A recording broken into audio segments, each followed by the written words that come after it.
one core class, which is, and there are 4 deluxe classes, and there are 2 Voyagers and 1 leader class. So starting off, number 8 on this list is the Studio Series core class Ravage. He is still a good figure. He is really small compared to other ones, but he is very articulative. He can move his legs, everything can bend. He can transform into a box that could be stored in Soundwave's chest. But the reason why I put him on the list this low is because the other ones can do a lot more, and they are much better. So that's why I put him here. And then the transformation wise, you have to transform him in a certain way, or else he won't fit in Soundwave's chest, right? Next up is the Transformers Studio Series Bumblebee movie, Wheeljack. Now I put him here because he is good, but his articulation, his legs only can bend out, his knee can only bend that far, and he does have kibble on his arms and his legs.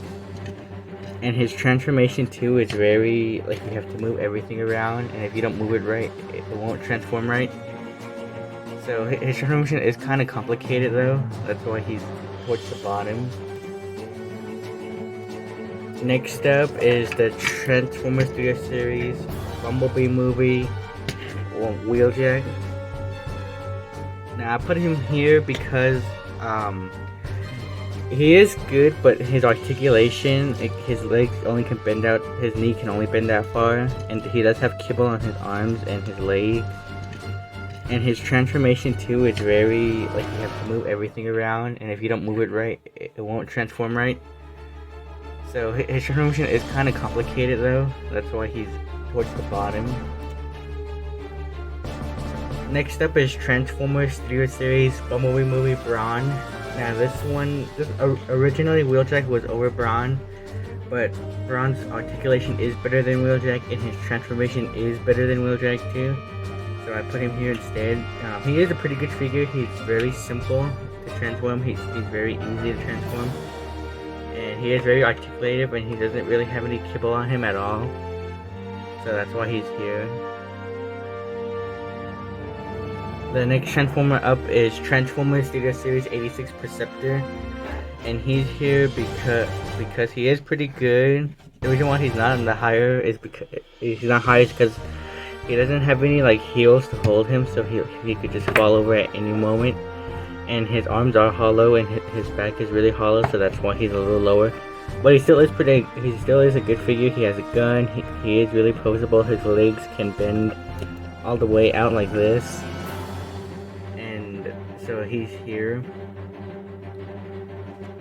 And then the next one up, well, actually these next 4 figures were the hardest ones to rank, because I think these 4 are the best ones out of the line. But the next one up is the Transformers Studio Series Bumblebee movie Soundwave. He's here because he is a good figure. Like, he's really cool. He can see this Ravage. Ravage can store inside Soundwave. He has a gun. And he is pretty good, but the ones above him, I like them a little more, so that's why he did. The transformation on him is good. It's kind of simple, but sometimes the feet don't peg on right. They don't really peg on right. So that's why he's here. And then the next 3 were extremely the hardest ones, but the next one goes to the Transformers Studio Series Bumblebee movie Ratchet.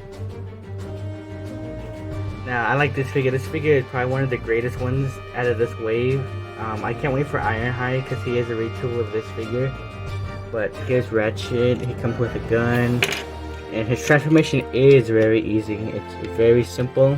But the reason why he probably would be higher, but he does have a problem where his legs are loose. That's why he's lower. But if he didn't have that problem, he probably would have been higher. And the next one...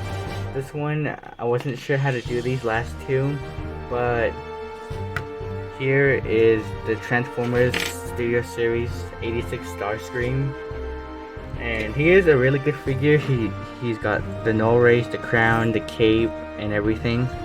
He also comes with the chair that he can sit in, the Decepticon chair.